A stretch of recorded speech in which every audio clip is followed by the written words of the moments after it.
It's time for Bet On It, brought to you by Warhorse Sportsbook, the best place in Nebraska to place your sports bets. Make sure you get to the casinos in Lincoln or in Omaha where you can bet on nearly every major sporting event. Maybe you could have gone over this weekend, made a little bones on Jon Jones this weekend. Heard I think the payout on a second round KO was about plus 220. If you wanted to get that action. That was devastating. Did you like the still I sent you? Oh my gosh. I don't know how that guy is alive. Those hurt. But if you made that bet, you'd have cashed out. You could do that and more at Warhorse Sportsbook. No bets, no glory. Yeah, I thought he liquefied his insides. Yeah, he in his press conference, do you know why he developed that spinning back kick? Why? Because he said he thought as a fighter, if you watch him, he does not possess one punch knockout power. And I was like, wow, that's interesting. Oh, my gosh, yes. One of the most deadly people on the planet feels as though he came up with some other thing. Yeah. Because he doesn't have one punch knockout power. Yeah.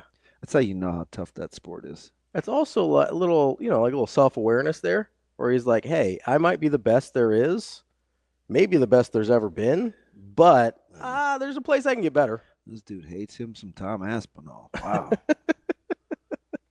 Not about that. He wants Pereira. Yeah. Dana White said something interesting about being able to respect and work with a guy even though you have never agreed on much of anything. That's he and Jon Jones. Which is funny because he comes off as like a huge Jon Jones advocate. Yeah. It's rocky at best. Well, it's a business decision, I think. Yeah. Not sure how much you like Conor McGregor either, but business decisions, It's a great card. Yeah. Yes, I like fighting. You do like fighting. Yes, I do. I like it a lot. Big UFC guy, big boxing guy. Yeah, Bud teasing us with his tweet. I'm like, dude, what are we doing? Hey, let's get out to Memorial Stadium, watch Bud Crawford fight. Yeah, the problem is when those dates are going to be open is you got to get somebody that's going to want to fight you. You can't control the weather either. No, can't control the weather, and you're going to have to be a pretty – if you want to sell that thing out, I think it's probably going to be a pretty big name. And I'm not sure how many big names are itching to come fight in Terence Crawford's backyard. $90K. That'd be a circus. That'd be unbelievable. It'd be more than $90K too, because the field. Yep. Yeah, it'd be closer to the volleyball, like 92. Oh, yeah. Let's see what we can do. I'd go. Would you? I'm glad you were picking up on my question because I wouldn't. Speaking of bet on it, I wouldn't bet that either guy is for sure coming back, and it might be on both their own volitions. Gundy or Brian Kelly. Yeah. It's super. Because you're not running either guy out. I mean, I would. At least I don't. If I had to, bet on it. If one guy gets run out, it'd be Kelly. Not for $60 million. Do you think LSU cares? Yes, I don't think they're in a great spot fiscally. Maybe, I don't know. But do you not like look at the NFL rosters the last handful of years? No, it's ridiculous. It's all LSU guys. It's all LSU. Or a lot of LSU guys. A lot of LSU guys. And you had a lot of Notre Dame guys when he was there. Yeah. Like, it's not like he wasn't pumping out NFL guys at Notre Dame either. There is a ton of Brian Kelly dudes. I just can't believe some of the NFL stuff he's been saying. He just seems miserable. And then Gundy's like preaching patience. Yeah. I think Gundy wants to stick around. He seems less miserable than Brian Kelly does. Brian Kelly seems miserable. Or mad or something. One or the other. Pick one. Something. Pick an unhappy emotion. Yeah. I mean, that's a dude that does not seem to be enjoying himself. And he's 63. Like, you want to just keep doing this and be mad all the time? You know what surprises me when Will's not the only one, there are lots and lots and lots of people. Yeah. You know who just never compared to let me ask you. Who's the least impressive team you've watched given their level of talent? Given their level of talent. It's easy for me. Well, I think there's a couple. I do think LSU's up there. Okay. I think USC's up there. I think that's a really talented football team. Okay. That doesn't play very well a lot of the time.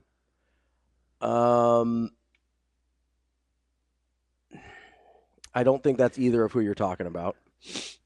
I'm trying to think. Honestly, LSU probably would be my answer. You know what it is for me? Because I think they could have 10 guys minimum going in the first 3 rounds. Who? Don't you think Ohio State should be better? It's hard for me because they are still pretty good. Like how are they? But watching them from week to week, right? Yeah. So my original question is not who's not good. Right. No, I know. But like compared to what they've got on the roster to what it looks like. You think that they would just be blowing the doors off people? Yeah, you would think so. Although I kind of feel that way about Oregon too. I don't. I think they have better talent than Oregon. I think they have better talent than Oregon, but I also think that Oregon has a more effective quarterback. So I didn't say better. That was the thing I was going to say that's hard for me with Ohio State is I have to factor in the Will Howard of it all. I mean, going back to the offseason and the spring or about a year ago when they got Will Howard in the transfer portal, I don't know what that looks like at Ohio State. I don't know if that's a great fit for Ohio State. Ask the folks at Warhorse, like who's the CFB fave right now? Oregon? Probably, I would guess. I bet so. they're not. You don't think so? You think Ohio State's higher than them? Or maybe Texas? I bet Texas is the favorite. Really? I kind of think they might be, yeah. Well, I'm going to look it up. People are kind of obsessed with Texas a little bit. I feel like. Do you feel like I am? No. I mean, not obsessed. Because I do. I think you're really interested by them because they're kind of a little bipolar. But I know they're uber talented. Yeah, 100%. Especially defensively. Yeah. I mean, honestly, you could make a But then I watched them but we kind of predicted this about Arkansas. Yeah. I'm like, if Arkansas doesn't turn the ball over, they can beat just about anybody. And Arkansas stinks offensively. Yeah, really bad. No, I wouldn't. That's not true. They're not good.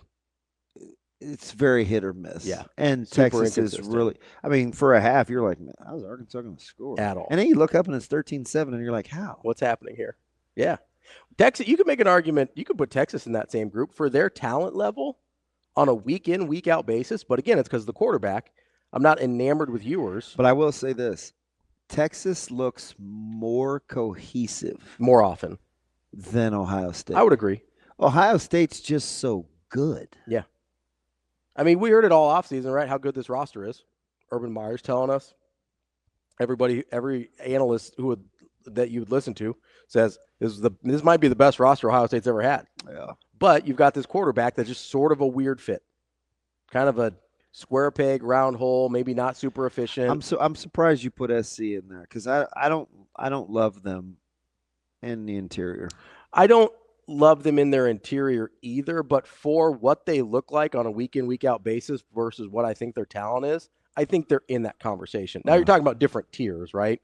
Like obviously Ohio State sounds better than USC's, but USC's results have been much worse than Ohio State's too. We both raise an eyebrow over Indiana if they get dusted off. That didn't surprise you? I think at 11-1 they're still in. I can't help but I think I can't help but to like.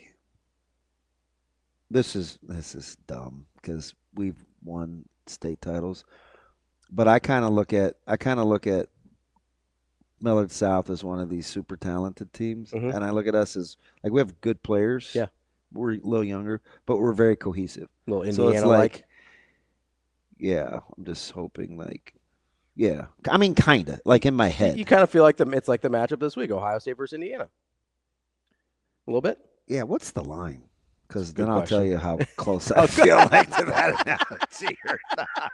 Like if it's like 20, and I'm like, it is 12.5. Yeah, that's probably about how I feel. Because I feel like people feel like if there's a blowout to happen, it would be us getting blown out, like not us blowing them. That's out. Probably the common consensus. Right? I would think the feel. Yeah. I think people probably think if Westside's able to win, it's going to be close, and that it could get away from them. It could get away from Millard South. I appreciate the vote of confidence. I think that's the general perception. That's all I'm saying. Sorry. So that's the general. I'm trying to get the pulse of the people. Nah. It's the competitor. Like you got to stay on it. You got to stay on it. I know it. What do you think happens tonight in the NFL? I don't have any idea what kind of psyche Dallas has. I don't either. But I don't know what the Texans psyche is either. Texans are one of those teams we're talking about. Super talented. not cohesive. Yeah, they need another threat outside the numbers. Yeah, they need their wide receivers to stop getting hurt. Just one more. They're -7. Seems awful low. Smells stinky. Dude, who's taking snaps for Dallas at quarterback? The great Trey Lance. I mean, 7? P.U. Feels like I'm staying away from that one. That's Bet On It, brought to you by Warhorse Sportsbook.